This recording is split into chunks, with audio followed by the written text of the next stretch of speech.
એસી કાનુડા તારી ઓસડી અને મારું ચિતડું એ ચોરી ગઈ.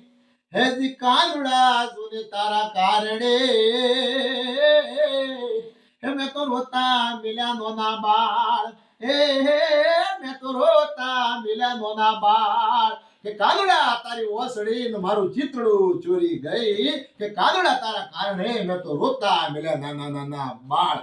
કે ઉગતી ઉષાના અજવાળે એ આથમતી સંધ્યાના કુમાર વાતાવરણમાં કે સોમવારની સવાર હોય, મંગળવારની મધરાત્રી હોય, બુધવારની બપોર હોય, ગુરુવારનું ગાઢ જંગલ હોય કે શુક્રવારની સોહમ હોય, શનિવારનું શુભ ચોગડી હોય અને રવિવારનો એ રજાનો દાડો હોય ને રજાના દાડે એ મારા કૃષ્ણને રાધા આકાશમાંથી હાલ્યા જાતા હોય અને રૂડી આવી એકદમ મોજ લઈને બેઠા હોય. એક બાજુ મારી મહાકાળી માતાનો એ રવિવારનો દાડો હોય ને મહાકાળી માતાના મંદિર આગળ બેહીને અને નાના નાના મારા બાળકોને એકદમ હું મોજ કરાવતો હોય. એ મોજ કરાવતા કરાવતા એ કૃષ્ણને રાધા કહેતા હોય. હે કાના જો આ નાના બાળકો સાથે આ ભાઈનો પ્રેમ જોઈને મને ઈર્ષા થાય છે. ભાઈ ભાઈ